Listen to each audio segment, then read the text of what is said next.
Guys, we have a serious problem. It is 2024, we're in February, and I still have not found a 5-star read. So that's what this video is going to be about. We are going to keep this video going until I find my first 5-star read of 2024.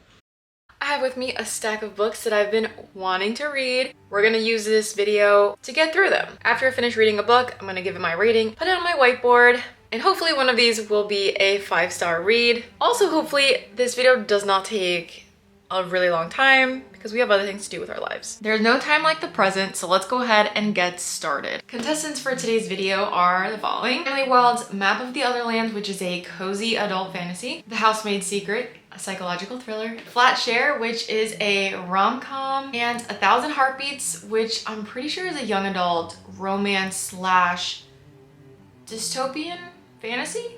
I've just started on Emily Wilde's Map of the Otherlands. I rated book 1 a 5-star rating. I have high hopes. We're starting off strong. Maybe this video won't take me 10,000 years.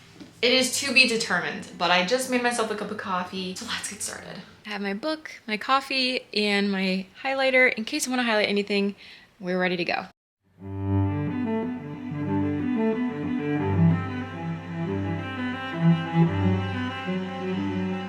I just have to say, even if this book doesn't give me 5 stars, we give Heather Fawcett a 10 out of 10 for her writing style because she is flawless. This very action works up a sweat.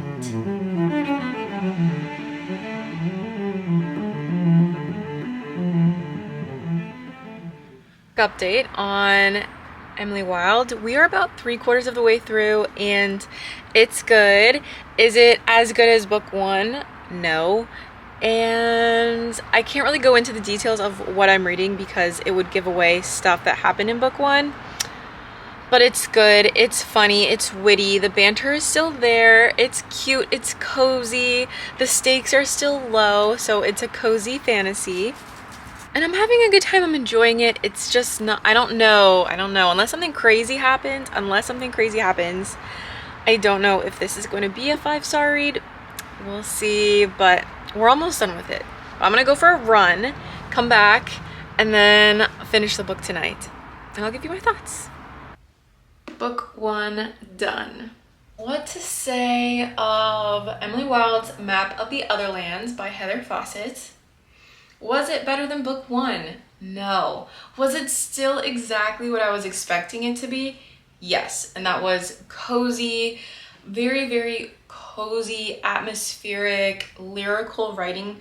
She does an amazing job of portraying our main character, Emily Wilde, as this like kind of grumpy, very socially awkward professor person who is in a debacle, shall we say. I don't want to get into spoilers because this is obviously book 2, but I'm really happy with the book. It was a little slower towards the middle and it really picked up at the end. What I had wished the most out of this book was that we got more of Wendell's POV. This book and book 1 are both written as journal entries and he just happens to like go in there and write in her journal for her. We only get that like once in this book, so that's like really my only qualm. And also it was a little slow in the middle. Again, it's very cozy, very low stakes. So will I rate this a 5 stars? No. I think though it's definitely gonna be a 4-star rating. I think it was a good start to this reading vlog though.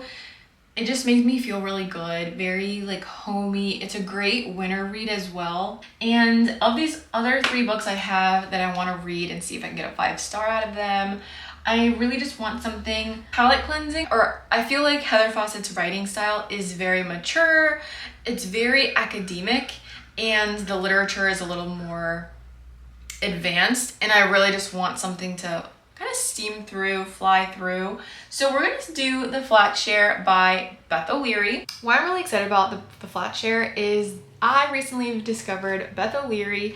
She is a clean romance author, and I'm very excited about that because if you know me, if you've seen any of my videos, you know I am not a fan of spice. I don't like smutty scenes in my books, and I'm very excited to dive into more clean romance authors. They just sit better with me. So we are going to try this out, and the little blurb on the very top says, what if your roommate was your soulmate, but they've never met? I don't really know what to think about this. I think it's gonna be rom-com-y. One of the reviews on the back of this book says, you'll never look at a post-it the same way again. And I'm really excited about whatever that means. So I have high hopes for this. I already see that the girl's name is Tiffy. So we're gonna try our best to ignore that. Yeah, I will keep you posted. Let's get to reading. Let's get some coffee. Let's get cozied up and let's have a good time reading.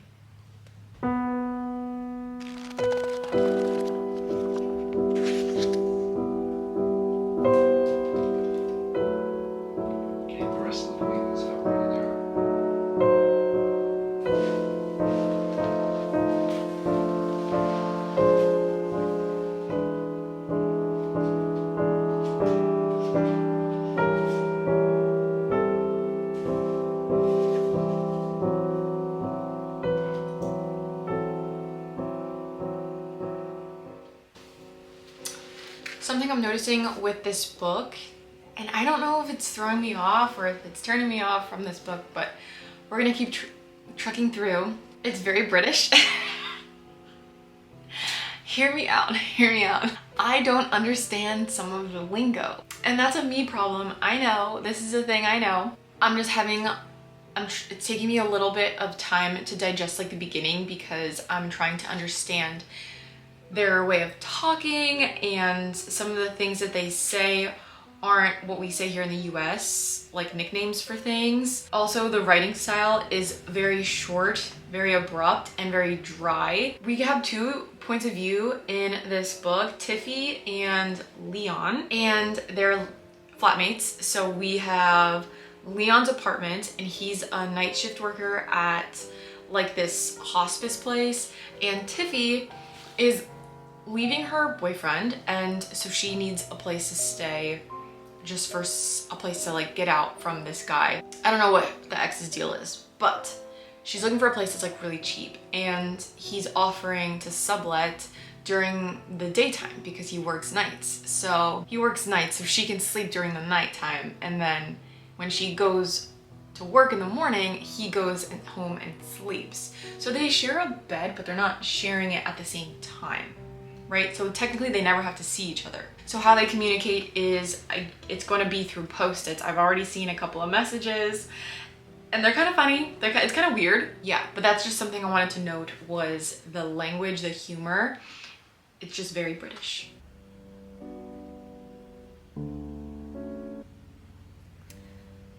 Another thing about this author's writing of this guy's POV, he talks with not a lot of pronouns. Here's one sentence. Often think it must be very tiring being Tiffy. Instead of saying, I often think it must be very tiring, they just omit the I. Also, when this person is talking to somebody, like there's dialogue in his chapters, it says me, colon, hi mom, mom, colon. And then the conversation continues back and forth like this.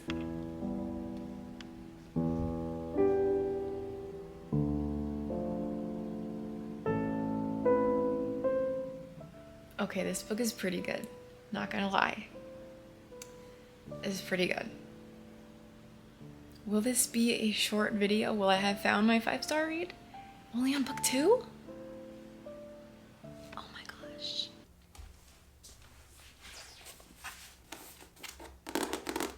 We need to talk about the Flatshare. Guys, this really came very, very, very close to being a 5-star read. And that would have been great for me because then this video wouldn't be so dang long. But alas, I didn't give it a 5-star rating. I ended up giving it 4.5 stars. And there's a few reasons why. But I want to go over the pros first because I really did enjoy this book. It was very witty, very sarcastic. The plotline was just so fun and it was believable. Would I ever be in the situation where I needed to share a place with somebody where they lived in the same bed as me but we never saw each other because of our work schedules? Probably not. But I do think that the overall concept was so cute. I could get behind it even if it was not necessarily that believable in real life. In this universe, I fully believed it could happen, it would be a real thing, and that two people could fall in love with this way. They basically communicate via post-its, and I loved that. That was my absolute favorite part of this book. There were so many moments where you're just wanting to read over and over again their messages to each other via post-it note because it was so cute. And they're really just going on about normal everyday things in their life, and they find this comfort in communicating this way instead of actually just meeting in person and talking. And it works out so well for them. I love that so much. I want to actually just start writing post-it notes around the house and leaving them for my husband to find because I just find that concept to be adorable. And I also believe their relationship and the chemistry. Like I could totally see it. I could see how it blossomed from this strangers to friends to lovers kind of situation. The only thing that got me about this book, which is why I didn't rate it a 5 stars, is a couple of the subplots. They didn't really make sense to me, and I felt like they were fillers and we could have gotten a shorter story. Even though this looks like a very small book, the writing is tiny, okay? Like tiny, tiny, tiny. So we have a lot of story in here, and it just kind of dragged on in a couple of places because I wasn't invested in specific storylines. Other than that, I really enjoyed it, but there was just a couple of things where I'm like, okay, let's move on. I don't care about this. Let's get to, you know, the good stuff. Beth O'Leary did a very good job writing romance. It was clever, it was romantic, it was charming, and it was clean. And I really enjoyed that. So I'm looking forward to reading more from her. So as you can see, we're giving Flatshare a 4.5 star rating. And now we're gonna move on. I really want to read 1,000 Heartbeats by Kiri. I'm feeling romancy. I'm feeling in the mood to just swoon. Yeah, I'm hoping that this is really good. I did enjoy the Selection series, even though I didn't give that series a 5-star rating. The cover of this book is so gorgeous. We're just gonna go into it not really knowing what to expect. I have hopes.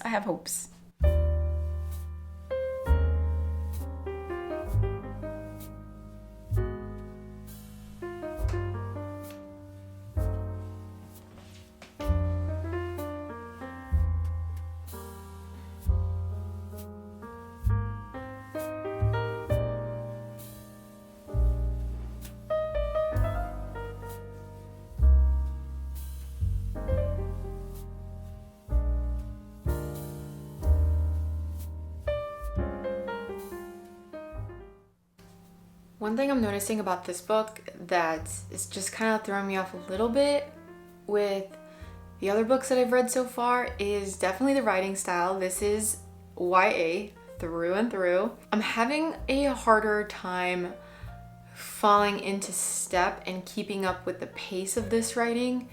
The storyline though is cute. We have a princess who is not in line for the throne. Her older brother is, and she's set to be in this arranged marriage with some guy she doesn't really care about, but she's so in love with her country, her people, her brother, whatever. She's willing to do whatever. Then we have our boy Lennox, and he lives in like this abandoned castle that is currently housed by like this clan or village of people that believe that they are the heirs to the throne, and they've been kicked off by the people that are currently at the throne, so the princess and her family. And they're like planning an attack and all of this stuff. So we go back and forth between these two people. I'm noticing, because we're starting to get a little bit of hints of romance and what she's starting to expect, and when she meets him, you know, she's starting to feel feelings, and I just feel like it's in Celeste rather than like this fated destiny, they were meant to be together, soulmates kind of thing. I don't always find that to be believable, so I'm having a hard time believing this chemistry that between them.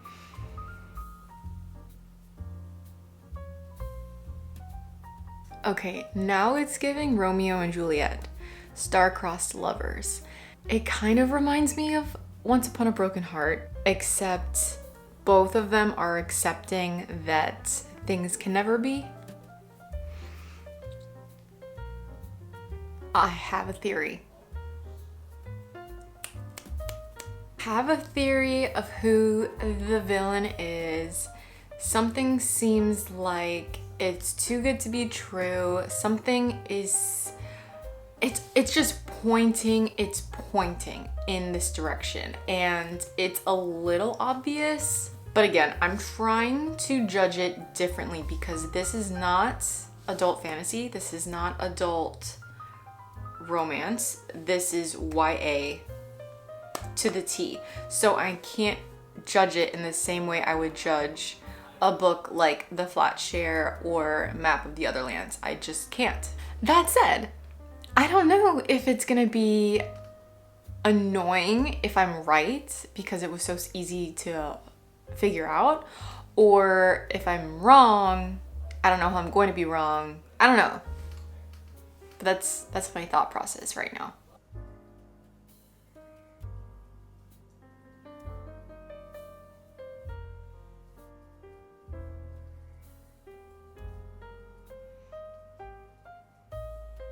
I freaking called it.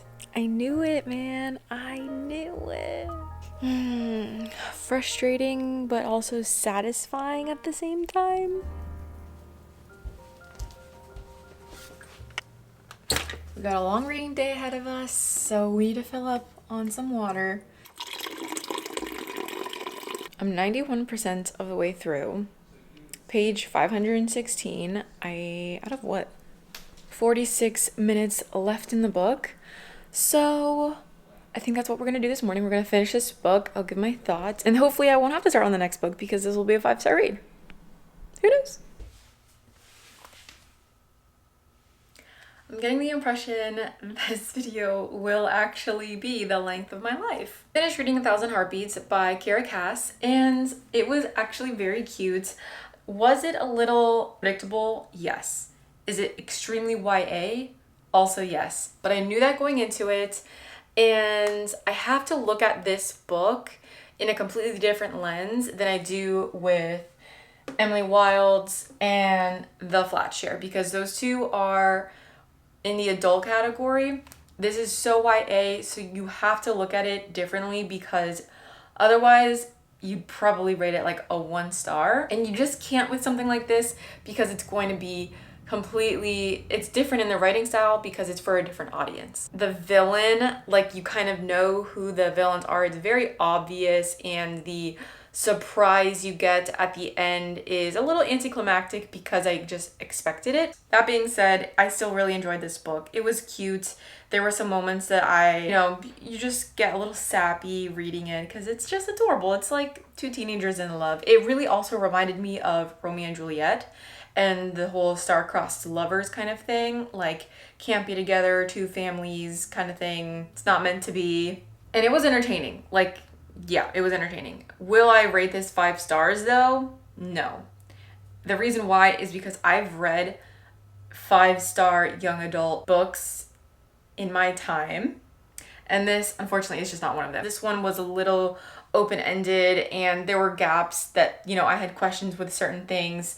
So no, it's not going to be a 5-star for me, but I still really liked it. I do love Kara Cass as well. She wrote the Selection series, which is a YA dystopian. I do like her. She's a Christian. She writes storylines that are just very cutesy, and honestly, for any age. Any person, any kid can read this, just feel good and love, and I like that a lot. I think that's really sweet.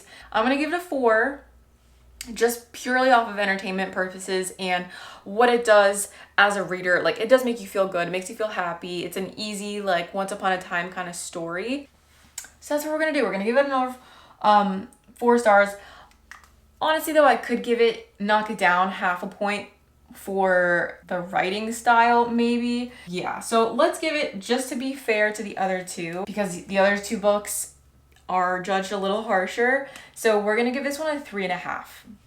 And I think I stand by that. So far we have the Flatshare at 4.5 stars. It was close. It was so close, guys. But I'm standing firm, and I'm not gonna give something 5 stars just for the sake of this video. However, it's got me thinking that The Housemaids Secret also won't be a 5-star read, because Emily Wilde's is a sequel, and I should have known that. Like, sequels to me rarely are 5 stars unless you're The Ballad of Never After. You're not going to be 5 stars in my book. I don't know. That's a toughie. So I think I want to switch it out.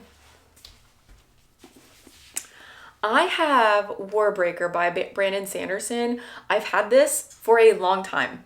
It's a large book though. It's short, like stumpy, but thick. It's a standalone fantasy. I don't know. A lot of people have said really good things about this book, that it is just probably the best one that he's written.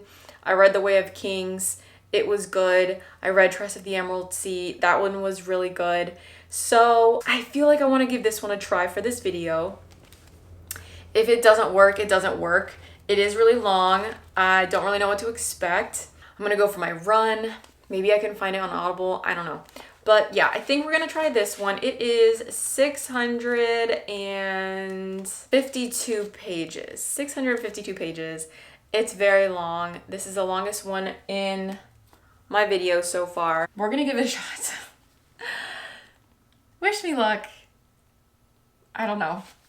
This could be a flop. This whole video could be a flop, but we're trying. We're trying here. I don't know what happened to the audio, but my voice was really low when I was explaining this book earlier, so we're just gonna do a voiceover. This book is essentially about 2 kingdoms that are warring one against one another. We have the kingdom of Hallandren and Idris.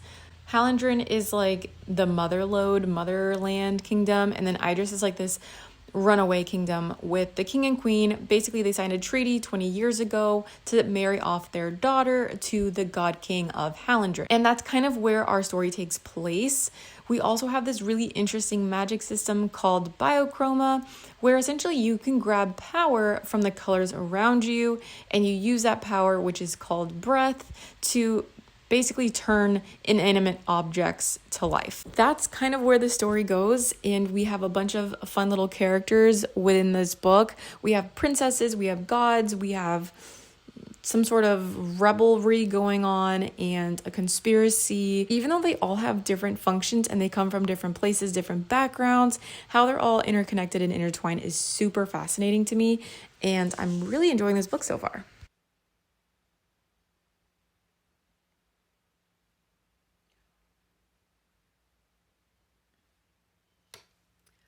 What did I just read?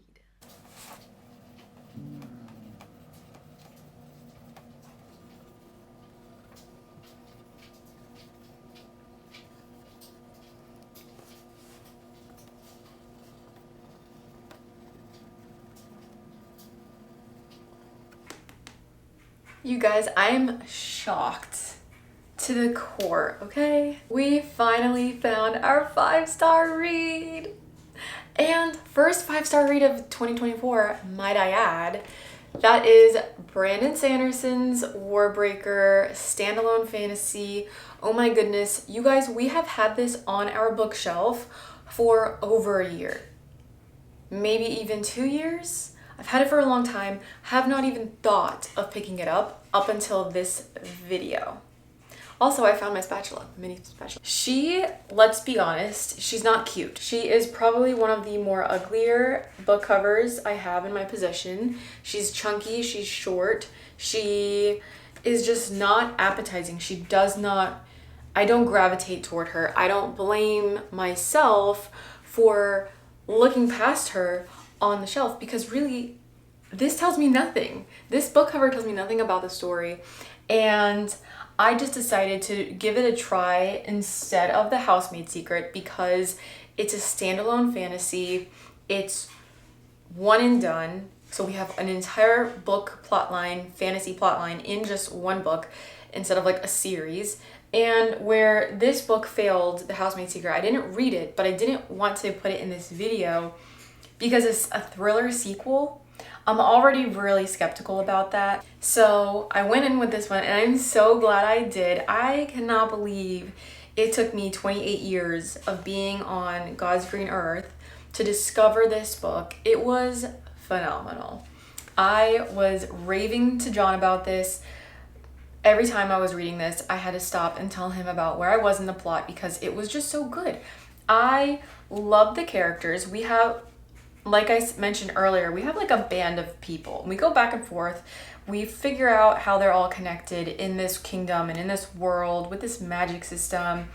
There's an impending war. People are trying to stop it. People are trying to start it. A lot of politics go on.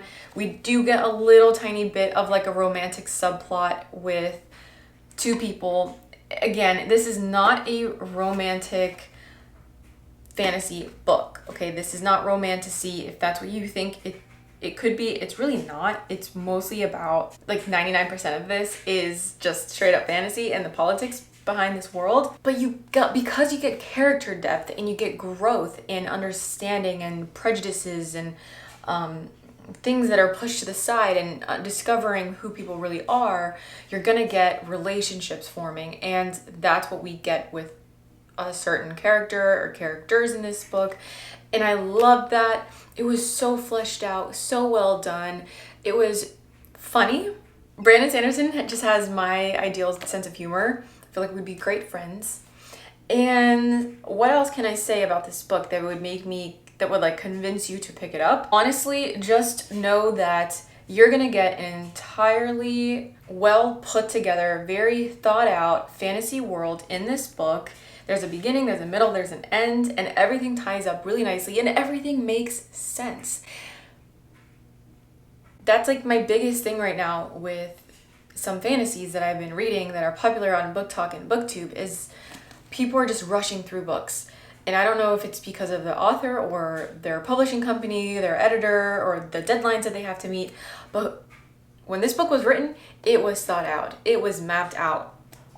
Nothing was left unsaid. And the things that are a little confusing, they're confusing to the characters too, because it's such an ambiguous magic system. And I like that. I appreciate that because kind of like stuff in our own world, we're not really meant to understand a lot of the stuff that happens in our world. Like, why do mosquitoes exist?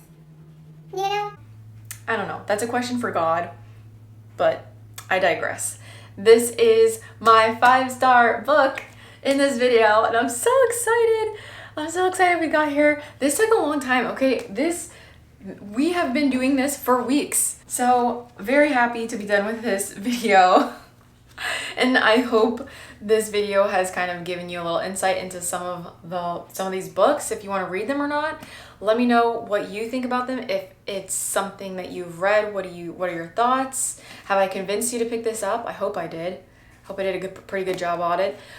I didn't do too much recording of myself reading this book. Honestly, I was so engrossed in it, I forgot to pick up the camera. Hopefully you'll forgive me because this is so good. My two favorite characters in here, before I finish this up, in case you're interested, we've got Siri. She's my favorite female character. And Lightsong was hilarious, but honestly, Susbron / the God King, he may be my favorite character in this book. Unsuspected surprise in this book. And that's what I loved most about it, is how nothing is what I thought it would be in the best way possible. Everything from the relationships to the villain to the hero and the ending that we get, the plot twist, it was so good. Yeah, highly recommend. Not much more to say about that. So this is where we're at. We read Emily Wilde's map of the Otherlands, 1,000 Heartbeats. the Flatshare and Warbreaker. All of these books were really beautiful in their own way. This one just takes the cake. I can't make any changes. I wouldn't recommend any changes to this book. It's perfect. This needs to be reread. I hope they come out with like a special edition copy here because it was just so nice. I want a nice, beautiful copy on my bookshelf other than this thing. So if you know where I can find one, let me know. But that's going to conclude this video. Thank you guys so much for watching. And until next time, I'll catch you in my next video. Mwah. Bye.